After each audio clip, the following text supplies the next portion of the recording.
Барлықтарыңызға қайырлы күн достар. Бүгін сіздермен осындай үй жағдайында өте дәмді пончиктерді дайындайтын боламыз.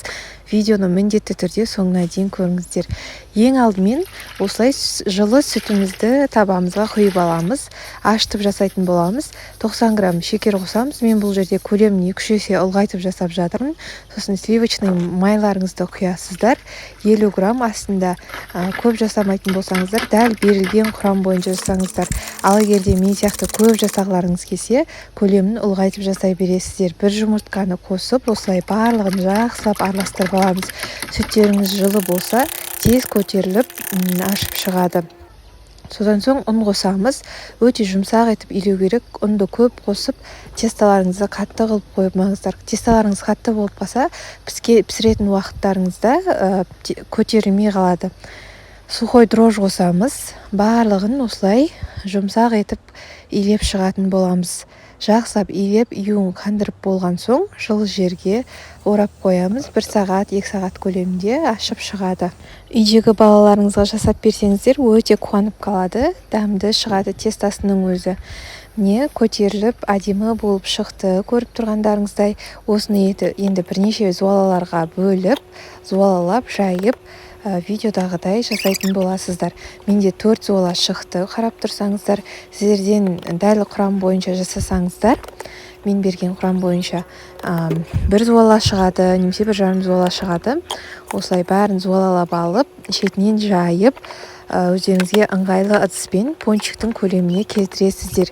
Мен өзіме ыңғайлы етіп, пилаймен торт жасайтын насатканы ортасынан кесіп бөліп алып, солай жасадым. Сіздерде өздеріңізге ыңғайлы кез келген қатып қалған бір ыдыс жоқ, қолданатын кез келген өзіңізге ыңғайлы үйде бар затпен жасай бересіздер. Тестамызды осылай қалыңдау етіп жаясыздар. Бауырсақтыкінен сәл қалыңдау болу керек. Қалыңдау етіп жайсаңыздар, піскенде де ісініп шығатын болады. Осылай міне дәл видеодағыдай етіп жасап шығыңыздар. Осылай енді жасап қойып, біраз уақытқа бұны тағы да ісінуге қойып қоямыз. Ісініп шықса, тағы да біраз ісінсе, керемет болып көтеріледі. Пончиктеріңіз прям әдемі болып көтеріледі. Енді глазурымызға шоколадпен сары майымызды қолданатын боламыз. Екеуін водяной баняда ерітетін боламыз. Мен шәугімді астына қайнатып қойып, үстіне осылай табақты қойып ерітіп алдым. Сіздерде осылай ерітсеңіздер болады. Міне дәл видеодағыдай болып шығады. Қалаған шоколадыңызды, ұнататын дәмдегі шоколадыңызды қосып ерітесіздер. Міне бұл енді ең оңай түрі, осылай жасайсыздар үй жағдайында. Міне еріп шықты шоколадымызды, осыны бетіне пайдаланатын боламыз. Өте дәмді шығады. Міндетті түрде жасап көріңіздер. Егерде бұлай жасау міндетті емес, пончиктеріңіз суыған уақытында кәдімгі сахарный пудра себе салсаңыздар да болады. Бірақ шоколадпен жасасаңыздар, одан сайын дәмдірек болып шығады. Міне біздің пончиктеріміз ісініп, көтеріліп, дайын болып тұр. Енді баяу отта осылай пісіріп шығатын боламыз. Дәл видеода көріп тұрғандарыңыздай, қатты қызу отта емес, баяу отта осылай пісіретін боламыз. Астын қатты қойсаңыздар, тапталып, ортасы да піспей, қатты көтерілмей қалады, асықпай, осылай жаймендеп пісіресіздер. Пончиктер өзі көтеріліп, сонда керемет болып шығады осылай. Баяу отта пісіріп аласыздар. Міне, қазір пончиктің ортасындағыларын да пісіріп алсаңыздар болады. Міне, кішкене тоқаштар секілді өздері. Оны кейін суыған соң сахарный пудрамен араластырып жесеңіздер де өте дәмді болып шығады. Міне, пончиктеріміз суып, дайын болды. Енді осыларға шоколадты глазурлерімізді жайып, өз қалауымыз бойынша сәндеп шығатын боламыз. Міне, жаңағы дайындап қойған шоколадымызға малып алып, осылай алып қоямыз, дәл видеодағыдай етіп.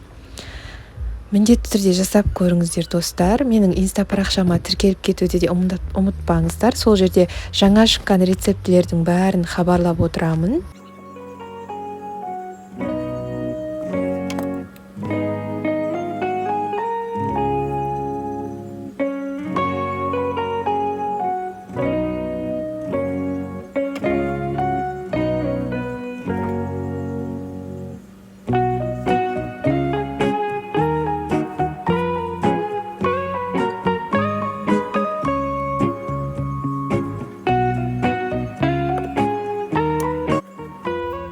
Менің осы YouTube каналыма әлі де тіркелмеген болсаңыздар, сіздерге тіркеліп қоюға кеңес беремін. Мен үнемі сіздермен өзім жасап көрген керемет рецептілермен, сатылымда жүрген мастер-класстармен бөлісіп отыратын боламын, тегін бөлісіп отыратын боламын, және де неше түрлі дәмді тағамдармен бөлісіп отырамын. Каналыма кіріп көрсеңіздер болады. Сіздермен болған Айтгүл, рахмет видеоны соңына дейін көргендеріңіз үшін.